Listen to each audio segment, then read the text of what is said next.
नमस्कार, मैं हिमांशी राजपूत और आप देख रहे हैं भारत एक्सप्रेस। अभिषेक बनर्जी पर हुए हमले की जांच के दौरान पुलिस की कार्रवाई और गिरफ्तारियों ने मामले को नया मोड़ दे दिया है।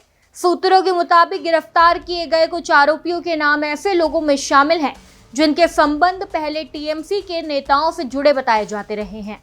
जानकारी के अनुसार तपन माइती, निर्मलिया सेना गुप्ता उर्फ जॉय, काजल दास और देबाशीष दत्ता नाम के आरोपियों को इस मामले में गिरफ्तार किया गया है। बताया जा रहा है कि ये सभी कभी टीएमसी की पूर्व विधायक अरुंधति मेहता, जिन्हें लवली मेहता के नाम से भी जाना जाता है, उनके करीबी माने जाते थे। इसी मामले में गिरफ्तार एक अन्य आरोपी आकाश गायन को लेकर भी कई चर्चाएं सामने आई है। स्थानीय लोगों के अनुसार आकाश इलाके में टीएमसी के कार्यकर्ता के रूप में जाना जाता था।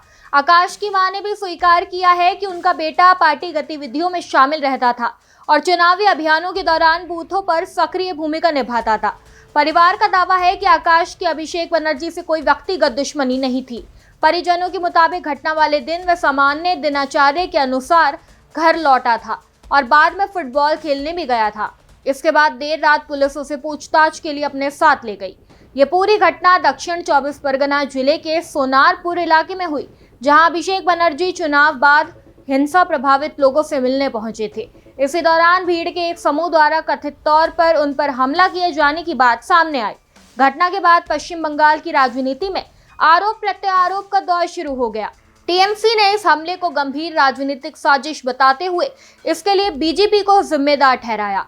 हालांकि बीजेपी ने इन आरोपों को खारिज किया है। घटना के बाद अभिषेक बनर्जी ने सोशल मीडिया प्लेटफॉर्म एक्स पर अपनी प्रतिक्रिया साझा की। उन्होंने कांग्रेस नेता राहुल गांधी द्वारा चिंता जताने और समर्थन देने के लिए उनका आभार व्यक्त किया।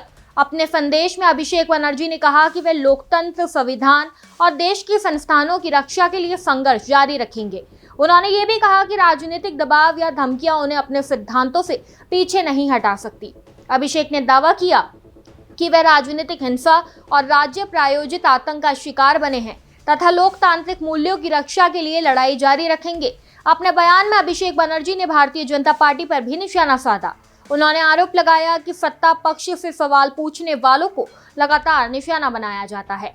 उन्होंने कहा कि सत्ता हमेशा अस्थायी नहीं होती, लेकिन जनता की आवाज और लोकतंत्र की ताकत सबसे बड़ी होती है। साथ ही उन्होंने भरोसा जताया कि उनकी पार्टी लोकतांत्रिक व्यवस्था को कमजोर करने वाली ताकतों के खिलाफ संघर्ष जारी रखेंगी। इस बीच पश्चिम बंगाल में राजनीतिक तनाव का एक और मामला सामने आया। हुगली जिले में टीएमसी के वरिष्ठ नेता और सांसद कल्याण बनर्जी के साथ कथित धक्का मुक्की की घटना हुई। जानकारी के मुताबिक कल्याण बनर्जी अपने समर्थकों की रिहाई की मांग को लेकर एक थाने पहुंचे थे। इसी दौरान वहां मौजूद लोगों के साथ विवाद बढ़ गया और हालात तनावपूर्ण हो गए। कल्याण बनर्जी ने इस घटना के लिए बीजेपी कार्यकर्ताओं को जिम्मेदार ठहराया। वहीं पुलिस पूरे मामले की जांच कर रही है और घटनास्थल की वीडियो फुटेज की भी पड़ताल की जा रही है। फिलहाल अभिषेक बनर्जी पर हुए कथित हमले की जांच जारी है और पुलिस हर पहलू को ध्यान में रखते हुए मामले की पड़ताल में लगी हुई है।